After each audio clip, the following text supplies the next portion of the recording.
Good evening. I'll now call the City of Cannon Falls City Council meeting for Tuesday, January the 2nd, 2018 to order. Roll call, please.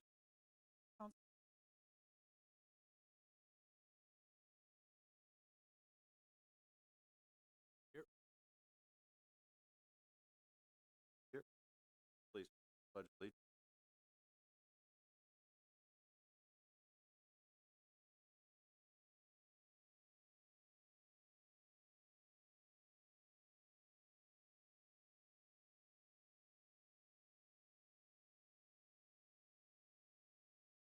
Good evening, everyone, and welcome to 2008, our first City Council meeting.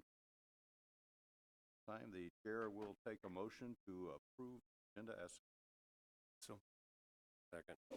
motion by Ken, second by John. All those in favor? Aye. Opposed? Moves us on to item 5 this evening, which is public input. Citizens may speak to issues not on the agenda. Before speaking, please give your name and address for a minute, and please limit your comment to 3 minutes. Is there anyone wishing to address the council?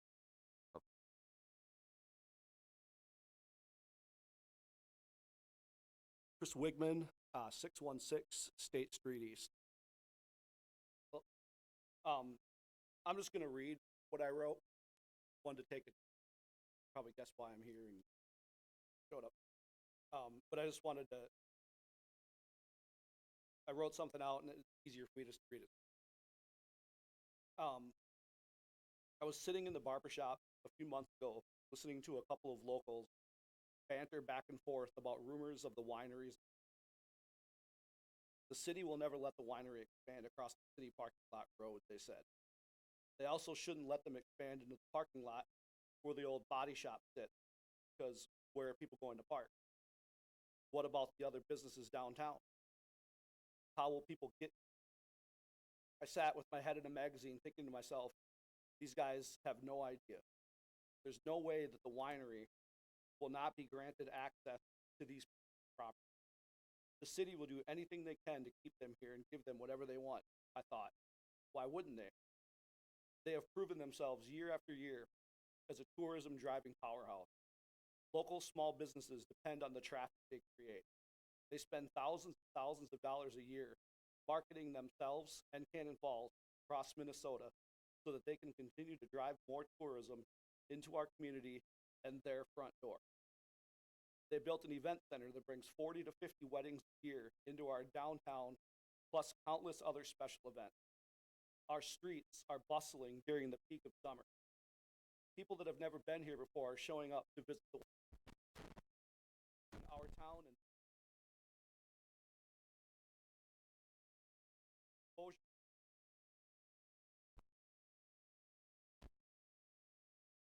is a part of our identity. The identity of my business, Cannon River Catering Company, is defined by the winery. The winery is the reason that I started my catering business in the first place. I realized the opportunity the winery was creating, and I chose to take advantage of it. My business, just like many others, is based on opportunity. The Cannon River Winery is one of the many tourist destinations that our town has to offer, and one that I feel a lot of people are very proud of, and they themselves create a lot of opportunity. It's how we as business owners choose to take advantage. There are small towns throughout Minnesota that would do anything to have unique business like this in their communities. Losing the Cannon River Winery will have a substantial impact on many businesses in the town. Opportunities like this are hard to come by. I support the Cannon River Winery and the continued effort to do whatever it takes. Thank you. Thanks, Chris. Well, I apologize, I have to go to my fire meeting, so I'm gonna leave. Thanks, Chris. You know, I saw something on Facebook today, and it was a list of 15 cities that people know you by name. There are 15 cities that basically come around Minneapolis, St. Paul, and we were number 11 on the list. And it stated in there that people know you by name, not far. So that's why people like it. Didn't mention the winery, didn't mention anything else.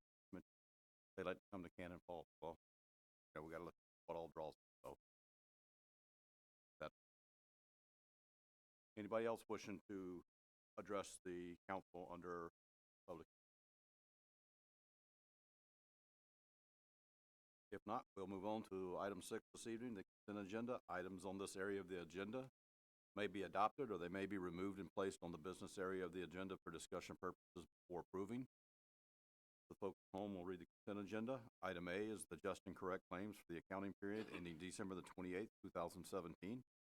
Item B are the meeting minutes for the December 19th, 2017 City Council meeting. Item C is second reading and adoption of Ordinance 357, amending Chapter 152 of the Cannon Falls City Code, the zoning ordinance concerning the zoning map and zoning classification for a specific property. Item D is Resolution 2322, accepting donation of $250 from Molitor Brothers Farm to the Fire Department. Item E is Resolution 2323, designating the depositories for city funds for fiscal year 2018. And item F is Resolution 2324, supporting the maintenance of local license bureaus. Are there any items anybody wishes to remove from the consent agenda? Yep. Okay, item F will become item 7D.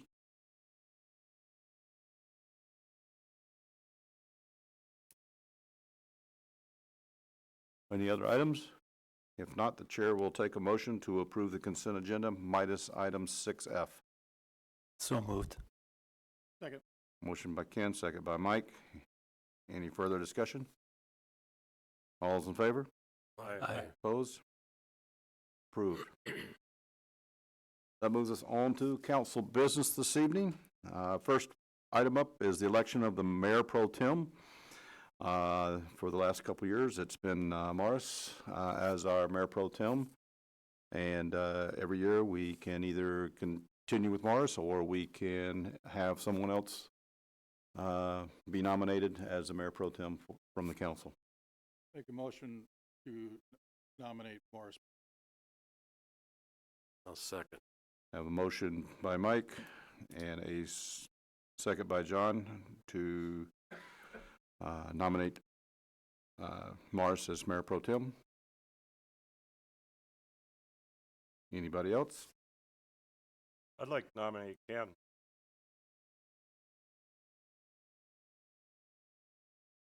Do we have a second?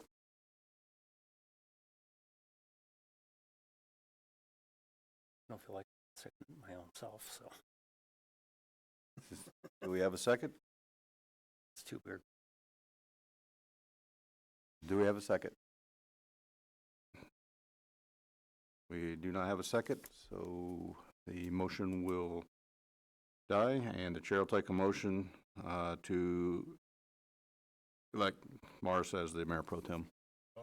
Second. Motion by Leroy, second by Ken. All those in favor? Aye. Opposed? Carries.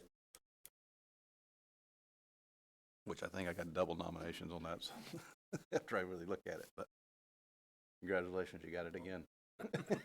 Sorry, Morris. That's All right, that moves us on to item B, designation of official newspaper for 2018. Liddell? Thank you, Mayor. The city is required to designate an official newspaper for all of our publications annually. And typically, this is just under a consent agenda. But because we have a potential conflict of interest, we have pulled it down and put it on the business section to allow for that member to abstain, which is what was done last year. So we're just following Okay. that process. As you know, the Beacon is a local newspaper, and that's who most cities go with, is the local provider of news. So if there's no further discussion on this, the chair will take a motion to designate the Beacon of Cannon Falls as an official newspaper for the city of Cannon Falls, publishing requirements for 2018. so moved. A motion by Ken, Second. second by John. Is there any discussion? And We're sticking with Beacon now. I couldn't hear very well when she was speaking. Yeah, we have to stick with the beacon. Okay. Any further discussion? Not? Yes, the one thing I'd like to bring up, and hopefully this is the proper time to do it, is that with some of the things that are going on, I know once in a while the Beacon puts in there that I forget how they word it, something about doom and gloom or something. I don't quite see it that way. The more people are participating, I think the better that is. I do know that times are changing right now, and I think this is okay to talk about this because it seems to tie together. Is I don't get the whole internet thing with this Facebook and all this stuff, and I think in some ways us council people have to try to leave that alone. And I would hope that Beacon would leave it alone, deal with the regular stuff that's going on, because it does seem to be a conflict of interest once in a while to me between Facebook and what's being said in the paper. So I don't know how you'd ever go to a different paper. This is our local paper, but I would like things to be more open and looked at on how we do things, as far as what gets said in the paper from a personal standpoint versus what's in there, and then how Facebook ties into all that. Some of this stuff got crazy. So anyway, yeah, I'm fine with the Beacon, but I also think we could do a little bit better job. Thank you. Right. Any other discussion? If not, all those in favor? Aye. Opposed? Motion carries with Mike abstaining.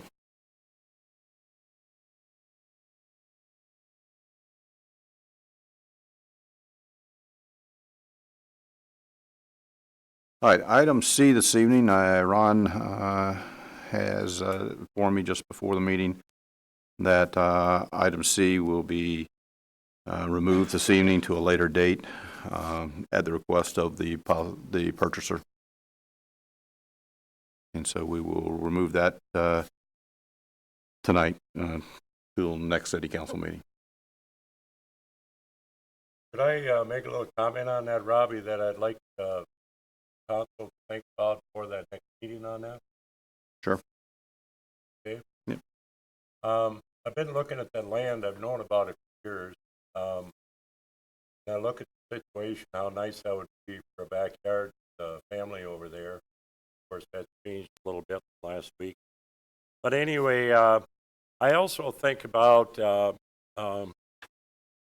I bought a piece of land for my kids last summer, and by the time I got all done with it, the paperwork alone was $5,000. I'm thinking about this fits into that family good, and we get things taken care of, but also it's not very much money for what's there. The other thing I think about is with our fundraising and different things that we're looking into to do, I can see that as such an ideal spot to just spend a little money and put a little retaining wall along that river and just have some benches over there for a place where people in the winery or the brewery can walk over there and sit down over the top of that river and sit back. For financial reasons, I don't think there's much money in this for the city. And then, of course, I realized if you put parking in there, then we certainly have to put up some kind of security block fence. You don't need headlights in your house. So I didn't really like that idea, but I do see it as a heck of a stopover for the trail. And with all the grant money that's available on this kind of stuff, I don't see any reason we can't spend a few thousand, put a nice little retaining wall in there and seal that well off. That's not a big deal. So I would like the council to think more about things outside of selling. I think it's quite a beautiful spot. And, but if that's the right thing to do, sell it, that's fine, but, I, that's, Hasn't the council already made a motion to sell it at the last meeting? Yeah, we did. that was 7,000. No. No. What was I think you could look at the minutes, but I think the minutes reflect that council directed staff to bring back a offer from the Yep. from the potential purchaser.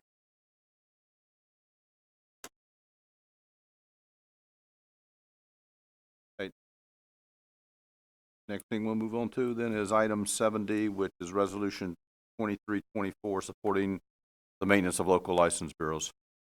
Leroy, you pulled that down? Yeah, the only question I had on that was not that, is League of Minnesota Cities involved at all? Okay, because, I did see a special on, public one night on other towns are having turns robbed, and, challenge that all is that I could put a higher overhead on about cost. So I know there's a bunch of losses on, and I was kind of wondering if loss are Isn't it the association that, asking for this resolution? Yeah, the Minnesota Deputy Registrars Association, MDRA, is the organization that's requesting the support by this resolution. They're an organization that formed a long time ago that represents the deputy registrars across the state of Minnesota. And they have annual meetings and a board of directors, and so they're the ones that are putting this forth, asking for the city's support, cities and counties throughout the state of Minnesota. As far as the lawsuits, I'm not familiar specifically, but it could possibly be some dealers associations or something like that. I know that Minnesota Dealers Associations are involved in the deputy registrar information. They've been testifying before state on these issues, and I think there have been a few other organizations, but I really don't know the specifics, so can't answer as to who would be involved with the lawsuit. Purely speculation. make a motion to move ahead. Motion by Leroy. Do I have a second? Second. Second by Ken to approve resolution 2324, supporting the maintenance of deputy registrar's office. Any further discussion? Not, all those in favor? Aye. Opposed? Carries. That moves us on to reports this evening. Tom? Just remind council that to kind of look around at a lot of the LED lighting has been installed by Excel. Like it, don't like it. Ice rink is skatable, ready to go. I just remind people that if and when it ever snows, just be careful, stay away from plows, and give us room as you can. Job done as quick as you can.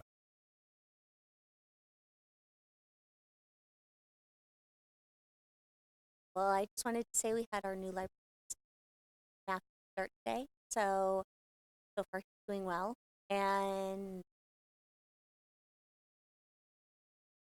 say hello.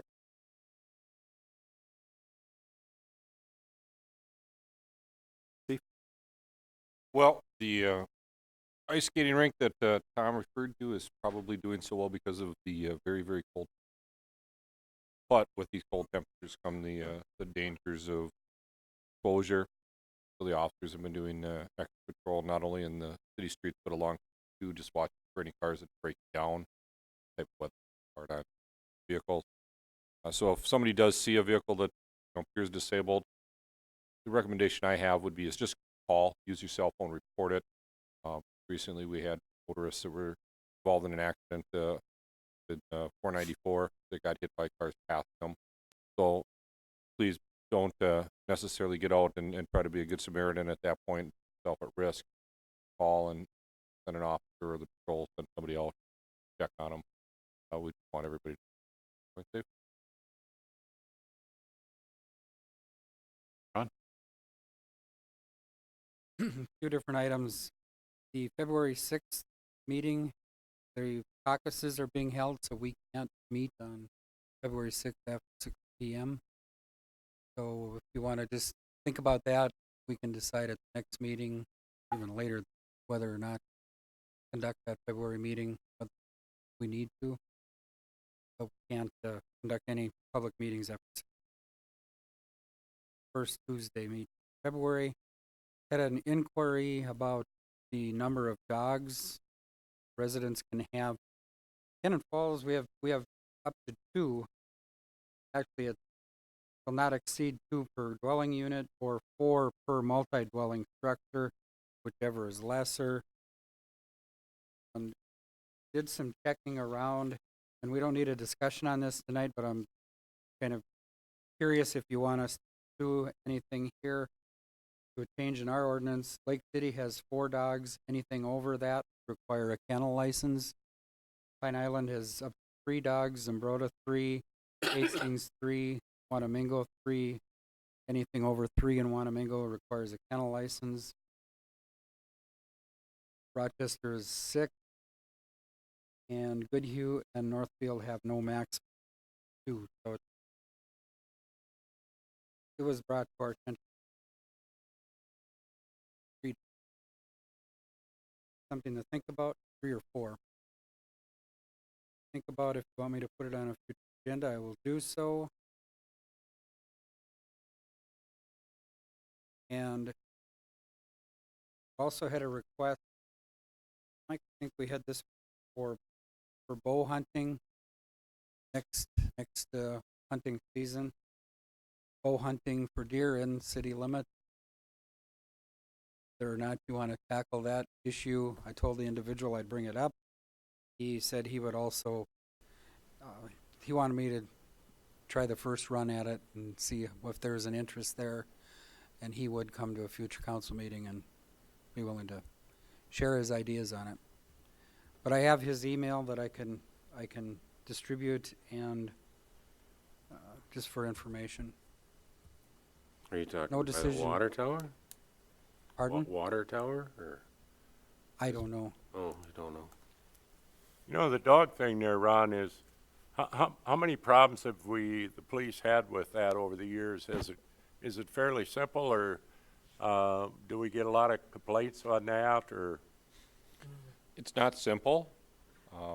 And the primary reason is that the city requires licensing of animals. Every year we get a fraction of what I would suspect to be the total number of dogs licensed. So unless somebody complains, we really don't know if there's a violation because they've got more than 2 animals, or they've got unlicensed animals. So it's not quite that simple. I think if the council wants to have a discussion on changing the numbers, I would probably suggest just throwing in that whether we want to continue to require licenses, and if so, what are we going to use to incentivize the compliance? Well, the one thing I'll say about it is, I don't understand the dog thing. I grew up on a farm where we had a cattle dog and stuff, but people today, oh my God, they're nuts about dogs. I don't hardly know anyone that don't have dogs in the house with them. So it's an amazing thing. I do understand you're going to have times when they're barking and you got problems and somebody gets one that's too aggressive or something like that. But to me, if this thing is working fairly good where we're at, maybe the police commission could talk about it first and kind of look at it and see what their input is, if they feel that something more should be done or changed. Otherwise, it's to me, it's something I'd rather leave alone and just see where it goes. Yeah, I don't think council action would be needed, but it would be nice to know if there's a consensus that you want to research further. I certainly don't want to, have staff spend time in looking at our statistics and trying to get you that information and find that there's no interest. Yeah, I mean, how many hours did you spend on the chicken ordinance, and how many people did we get licensed for last year? We issued 2 licenses last year, and from the inquiries, I expected we actually would have more. But by the time it got done, some people may be waiting till this spring to kick it off. So as far as the dogs, how many requests or complaints have we had for too many dogs? And number two, how many tickets or whatever have you written for dogs? We haven't written any tickets for too many dogs. We have issued tickets for the barking.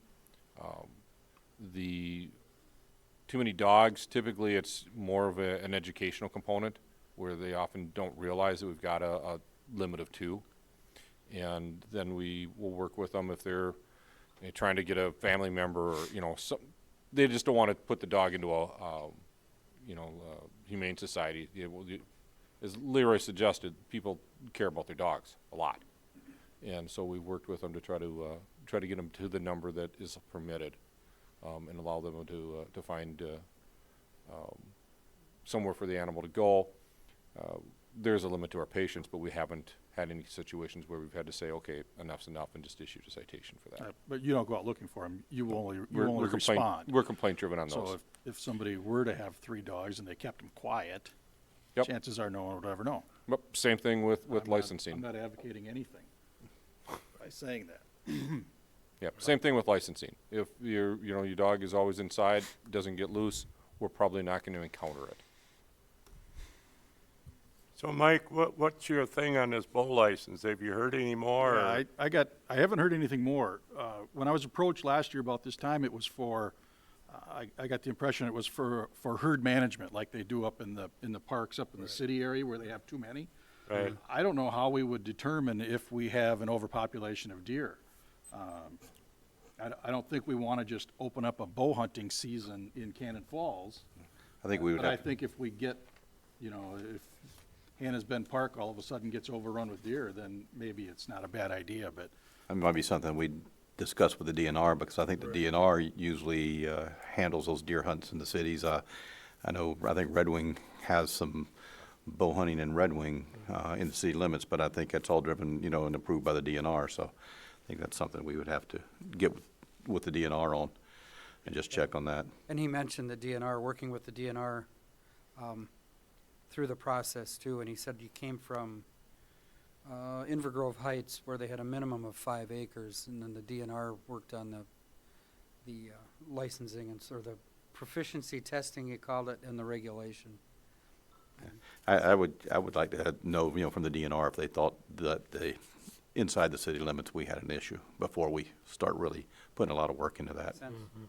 Yeah, I think the DNR is going to have to be an important part of it. Some places they've designated special hunts, so they don't overlap. The other thing is, as he alluded to, a 5-acre minimum. We don't have a lot of parcels that are going to come into that, other than along the edges of the city, which some of them are city and some of them are township. But again, if that's something the council wants to have us pursue, I certainly could reach out to our local DNR enforcement officer and get some contact information and see what the process is, and then bring it into the police commission with some of the details and see where we go. Jeff, I think that the police need to tell us, you guys are the ones that are out there at night and see them run around or what's happening. I know for me, I've had concerns because I love the situation, but I've had 7 deer behind my house all last summer and last fall.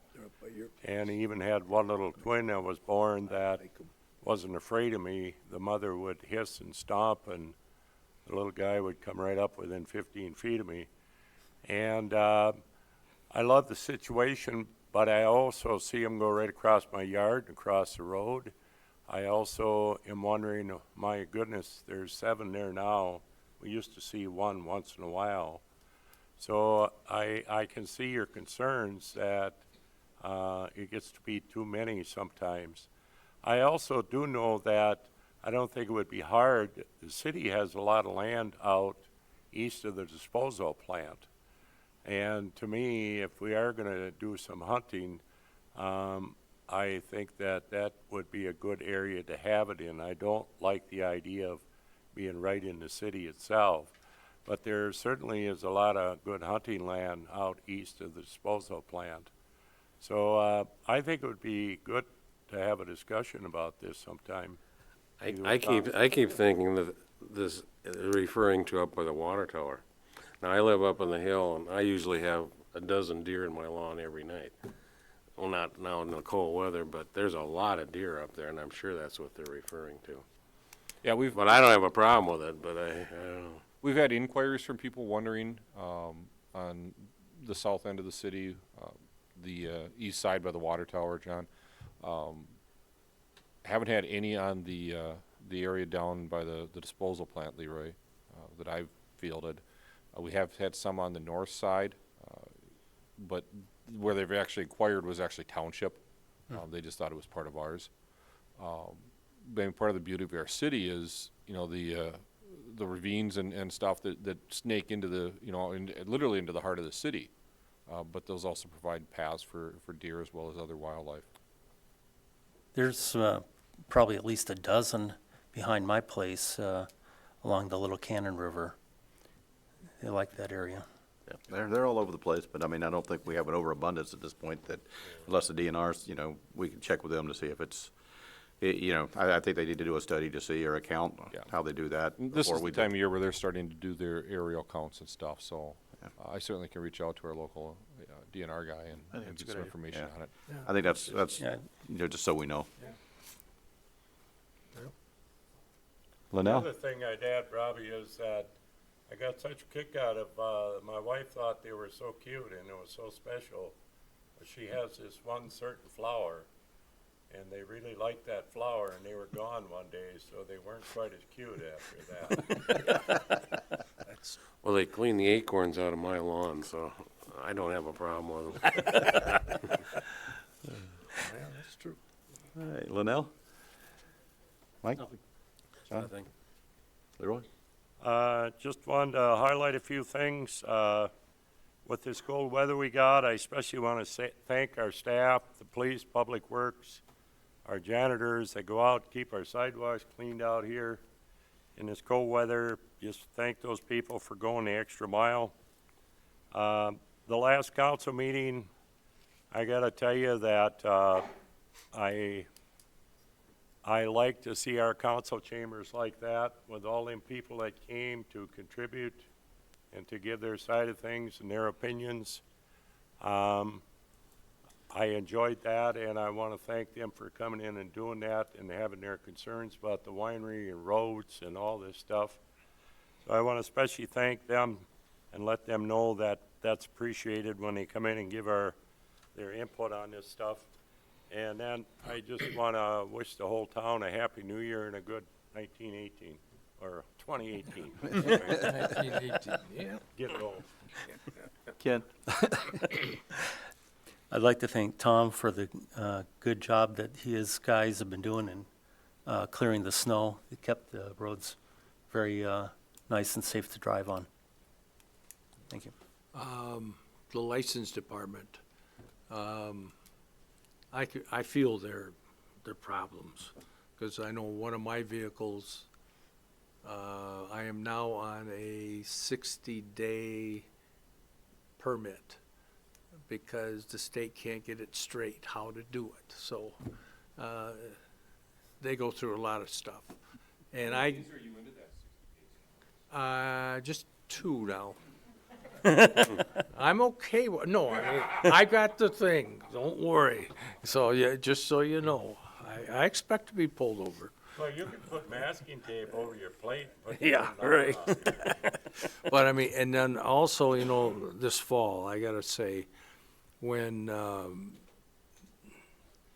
we were talking about, what, $40-some thousand in that, I was set straight by somebody, and, they don't bring in the money. The state is just bad on them. And it's not good. I mean, the state has to do something, you know. It's time. I mean, I'm glad that people are going after them and that. So hopefully this year maybe it'll get changed. That's what happens a lot of times with the state, is that they mandate a lot of things and they don't like to pay. I mean, they do it with those folks, they do it with the cities, they do it with Health and Human Services. They mandate programs and there's no money there without taxing everybody else already that's being taxed. So it's not always good. I'd have to say that this weather's not as great as it was down in Georgia while I was down there on vacation. But we'll have to put up with it. And, we're into January now, so spring training starts in a couple weeks, about the 1st of February. So we know it's going to get warm sooner or later. With that, the chair will take a motion to adjourn. So moved. Second. All those in favor? Aye. Aye.